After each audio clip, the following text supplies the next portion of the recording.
नमस्कार प्यारे बच्चों, एमएस क्लासेस में आपका स्वागत है।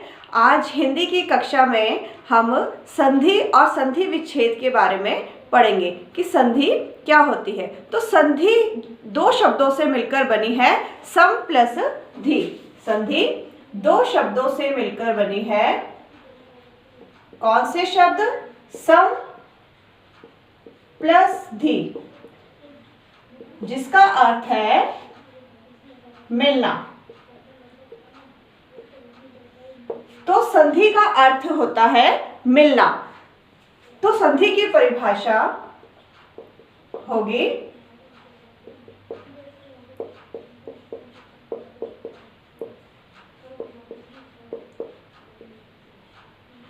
किसी शब्द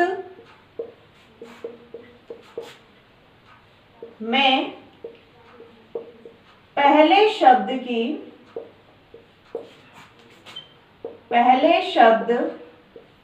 की अंतिम ध्वनि तथा दूसरे शब्द की पहली ध्वनि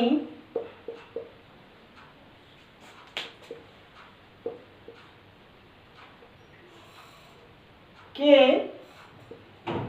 मेल से जब नया परिवर्तन होकर नया शब्द बनता है,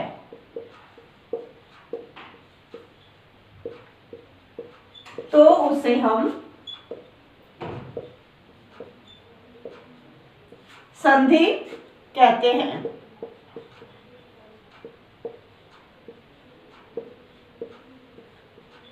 जैसे कि किसी शब्द के, जैसे हम उदाहरण से इस परिभाषा को समझते हैं कि कोई शब्द है हिमालय, तो इसे हम समझते हैं कि कैसे इसमें संधि हुई है। तो ये बना हिम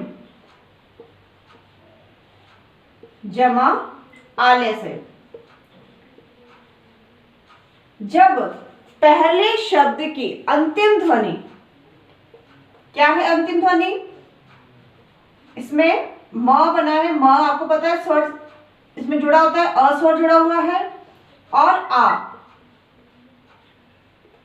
पहले शब्द की अंतिम ध्वनि अ और दूसरे शब्द की पहली ध्वनि को जब हम इससे मिलकर एक नया परिवर्तन होकर आ बनता है, तो उसे हम संधि कहते हैं। तो ये बच्चों, ये ऐसे नहीं बना कि हिम और जोड़ दिया, दो शब्दों का मेल हो गया हिम आलय, इस प्रकार से नहीं बना। इस प्रकार से बनता तो ये होता समास। लेकिन यहाँ पर शब्दों का मेल नहीं है, यहाँ पर वर्ण है और यहाँ भी वर्ण है।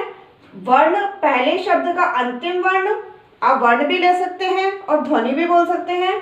तो पहले शब्द का अंतिम वर्ण दूसरे शब्द का पहला वर्ण जुड़कर जब एक नया वर्ण बनाते हैं, एक नया परिवर्तन लाते हैं, तो बनता है। तो ये सही होगा, ये संधि है, लेकिन ये संधि नहीं है। तो इसको अच्छी तरीके से आपको समझना जरूरी है कि जब भी पहले शब्द का अंतिम वर्ण और दूसरे शब्द का पहला वर्ण मिलकर एक नया शब्द बनाते हैं, तो उसे हम संधि कहते हैं। जैसे विद्यालय, विद्यालय शब्द में भी क्या है? सेम, विद्या जमा आलय। तो इसमें भी क्या हुआ? आ ध्वनि आई और क्या बना? आ बना। तो बन गया क्या? विद्यालय। ठीक है। और इसी तरीके से और हम ले सकते हैं, जैसे नरेंद्र। नरेंद्र का तो कैसे बना नरेंद्र?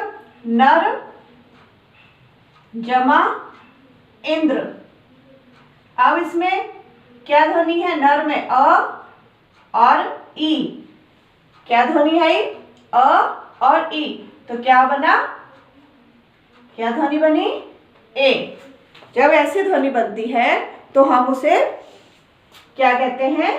संधि। जब ध्वनि और ध्वनि, पहले शब्द की अंतिम ध्वनि, दूसरे शब्द की अंतिम ध्वनि मिलकर एक नया परिवर्तन ला रही है और क्या बना रही है?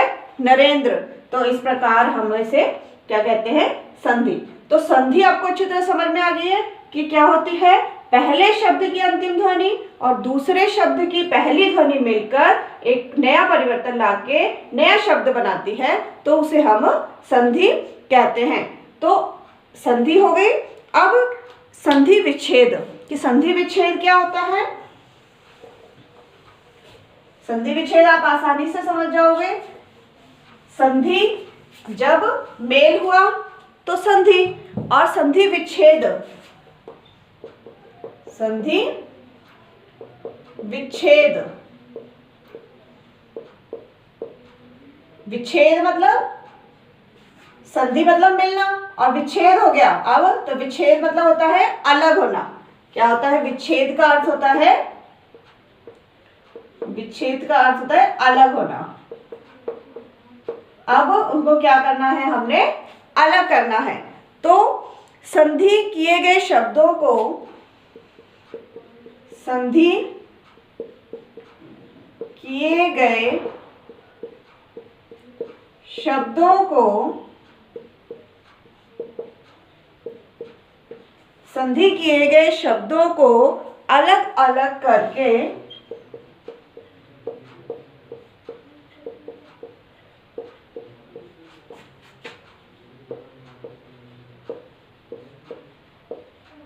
पहले की तरह,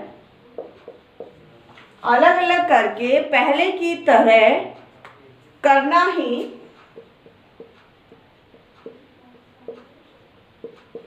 संधि विच्छेद, संधि विच्छेद कहलाता है। संधि की थी, उसका उल्टा, अब उसको अलग कर दिया, विच्छेद कर दिया उसका, तो वह संधि विच्छेद हो गया।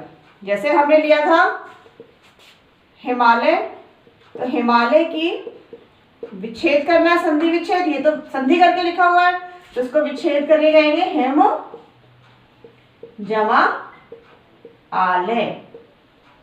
इसी प्रकार से नरेंद्र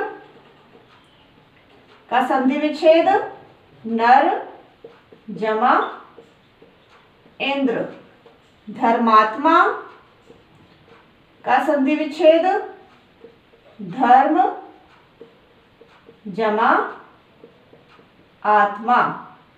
तो संधि विच्छेद, जब संधि किए हुए शब्दों को हम अलग अलग करके लिखते हैं तो वह संधि विच्छेद होता है।